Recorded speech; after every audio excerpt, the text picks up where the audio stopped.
Magandang araw po sa inyong lahat mga kababayan at welcome back dito po sa ating munting channel Pinas News Review, kung saan re-reviewin po natin ang mga mahalagang balita dito sa Pilipinas. Mga simpleng komento sa mga issue dito sa Pinas. At ito nga mga kababayan, just in, nako po, bulgaran na, breaking news, matindi to. Chairman ng anti-drug bumalta na. Yan po ang ating alamin at bibigyan ng komento mula po kay Balitang Pinoy TV. Nasa description po ang full video link ng video ito. Subscribe na po kayo kay Balitang Pinoy TV. At kung bago ka pa lang at di pa po nakapag-subscribe sa ating munting channel, please don't forget to subscribe. At i-click na rin po ang bell notification para updated po kayo sa lahat ng ina-uploads nating reaction video. At ito na nga mga kababayan, sama-sama at sabay-sabay po natin pakinggan, panoorin at bigyan ng komento ang video ito. Ito na po.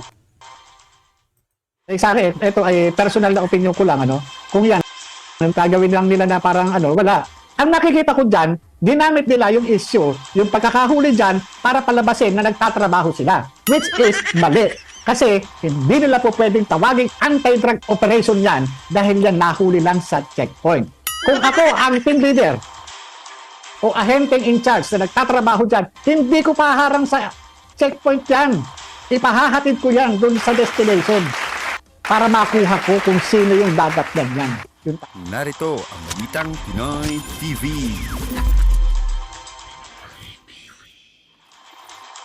Magandang araw sa atin lahat mga kababayan. Dito na naman tayo sa another episode ng ating vlogs. Pag-uusapan natin ngayon, ito po Bilang naging bahagi din ng sa paglaban itong illegal na droga.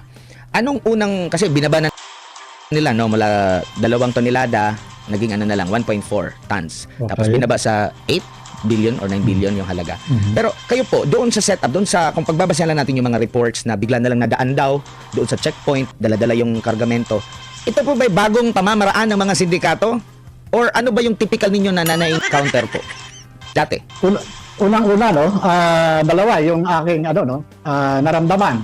Una, kinocongratulate ko yung pamunuan ng Philippine National Police, dahil doon sa pagkakakuha natin ng ganitong kalaking volume ng illegal drugs.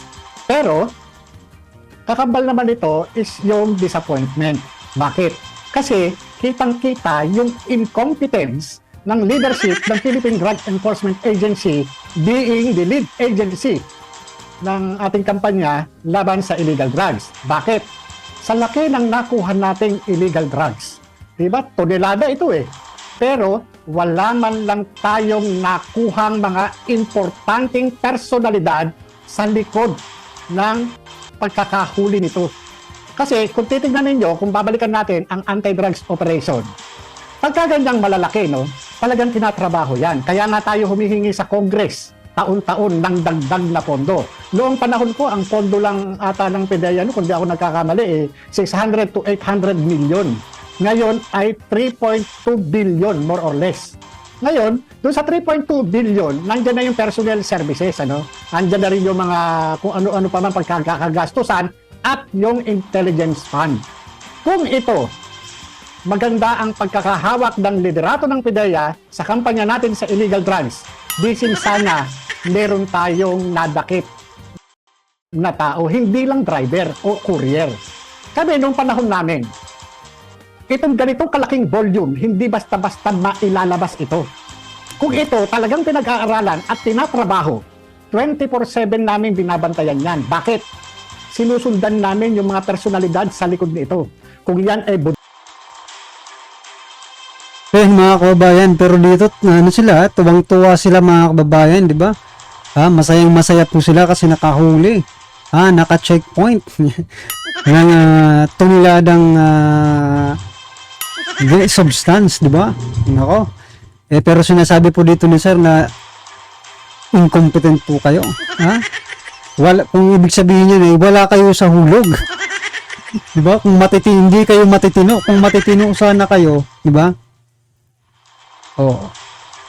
Kaso hinatid lang Dapat hindi po yun di ba? Hanggang sa kung saan talaga papunta yun. Malay nyo, papunta pala yun sa sa White House. Di mas malalaking tao yung ninyo. Na tiklo ninyo. Diba? Ngayon, driver lang yung tiklo ninyo. Yan. Ang buti kung sa bagay, paaminin nyo. Hinahanap na nga eh ng taong bayan kung nasaan na daw yung driver. bodega, lutuan, sino yung mga marketing officer, sino yung mga chemist, sino-sino pa yung mga taong involved. Bago namin pitasin yan, sinisiguro namin talagang pagka dumating yung tamang panahon, kagaya niyan, may nahuli. Isa-isa na namin kumbaga sa lahat yan huli. Ngayon, ang nangyari, sa halip na proactive ang approach ng gobyerno, nagiging reactive. Bakit? Kasi ngayon pa lang sila nagkakaroon ng investigation. Post-investigation yan. Kung ako man itong sindikato, nahuli yung aking mga, yung aking mga epektos, magpapakalat-kalat pa ba ako sa kalye? Hindi na. Magtatago na ako. Magtatago na yung mga personalidad na nasa likod niya kasi nahuli na ebidensya eh. Di ba? Sino naman si Raulo ang kakalat-kalat pa nahuli na ebidensya? Di ba? Wala na. Kaya ang dito, ang sinisisi ko is yung gobyerno. Naging incompetent sila sa kanilang mandato. Kung ang mga ahente, alaga nila, talagang binubusog nila, iyan magtatrabaho ng kusa. Ang tanong, bakit nagkakaganito? Kung hindi pa aksidenteng naharang sa checkpoint yan, hindi makukuha yan. Ako talaga nagpapasalamat din talaga ako sa Diyos dahil kahit papano, may mga pulis tayo dun sa field na hindi nasilaw. Sila lang yung nandun eh. Kung yan, pag iinteresan pa ng mga pulis, wala na. Buti na lang hindi nasilaw.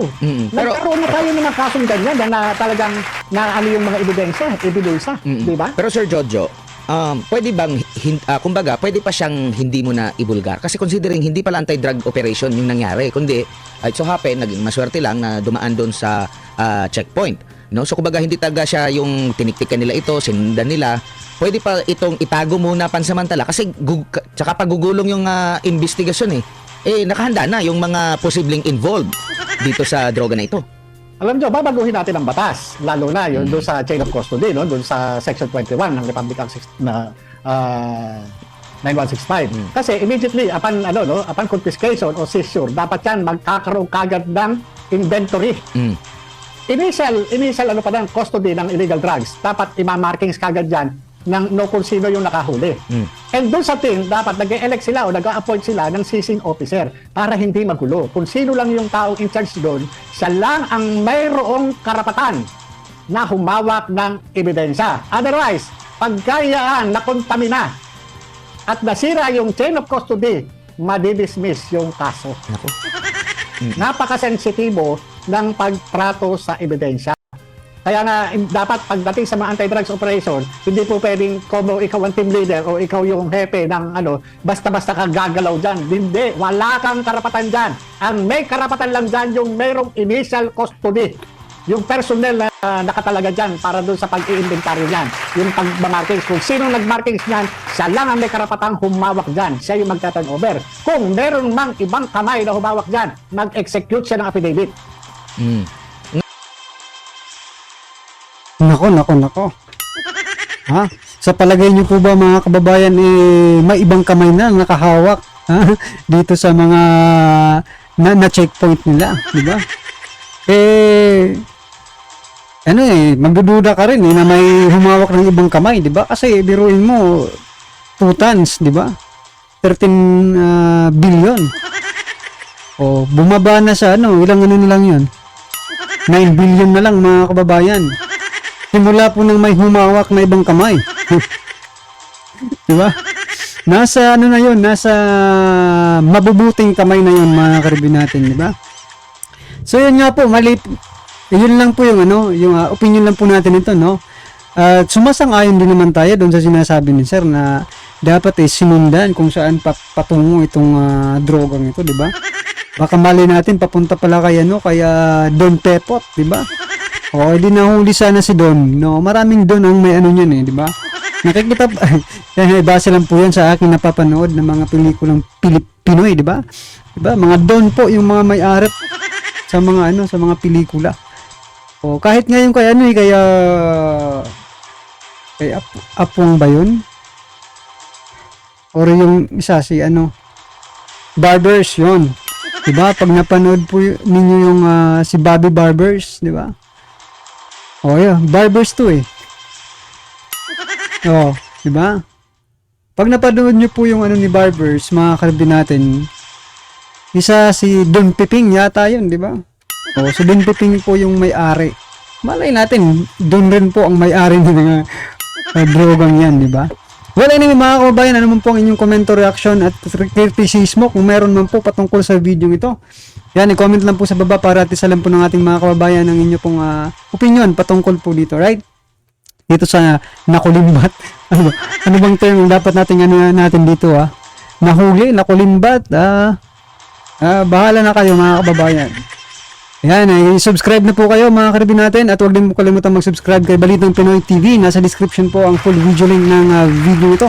Subscribe na po kayo kay Balitang Pinoy TV. Maraming salamat po.